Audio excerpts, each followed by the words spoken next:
Bismillahirrahmanirrahim. Assalamualaikum warahmatullahi wabarakatuh.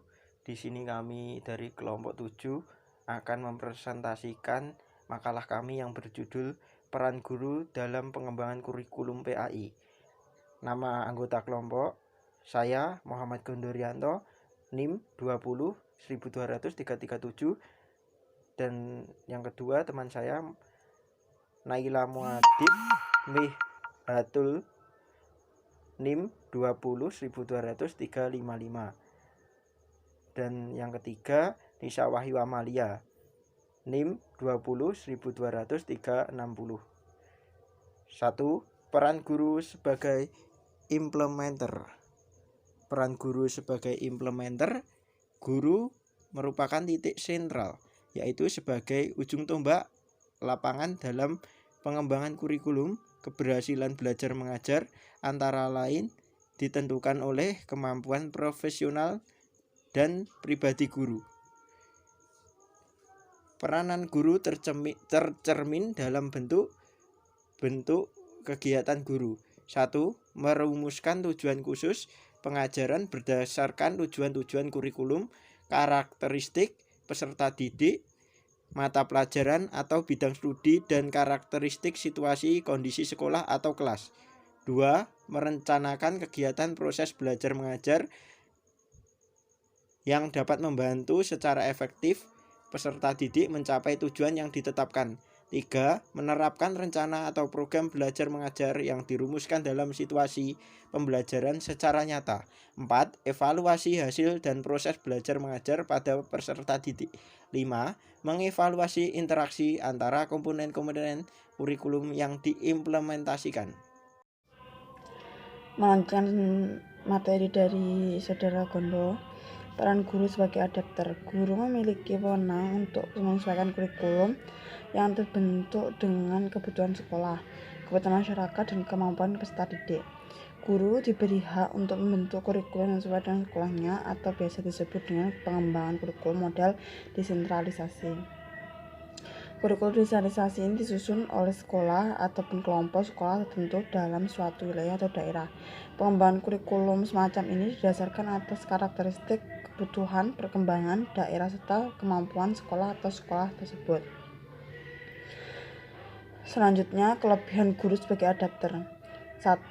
Kurikulum sesuai dengan kebutuhan dan perkembangan masyarakat setempat.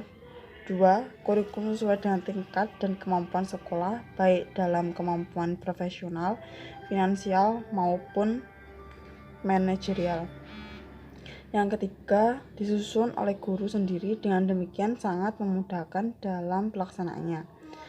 Yang keempat, ada motivasi kepada sekolah yang ditujukan kepada kepala sekolah ataupun guru untuk mengembangkan diri, mencari dan menciptakan sebuah kurikulum yang sebaik-baiknya.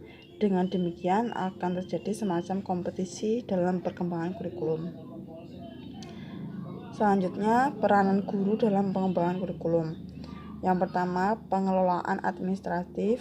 Yang kedua, pengelolaan konseling dan pengembangan kurikulum. Yang ketiga, guru sebagai tenaga profesi kependidikan. Keempat, berpartisipasi dalam pengembangan kurikulum. Dan yang terakhir, meningkatkan keberhasilan sistem instruksional.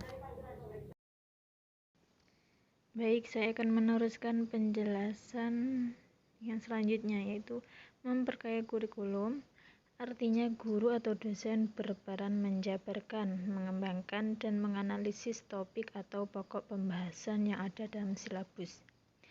Jadi, guru atau dosen harus benar-benar memahami pembahasan yang ada di silabus, karena silabus itu sebagai pedoman dan pengembangan lebih lanjut, seperti membuat RPP, pengembangan sistem penilaian, seperti itu.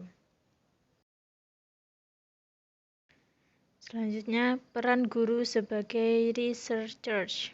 Sebagai peran terakhir guru sebagai peneliti kurikulum yang dilaksanakan sebagai bagian dari tugas profesional guru. Dalam Dalam melaksanakan peran sebagai peneliti, guru memiliki tanggung jawab untuk menguji berbagai komponen kurikulum.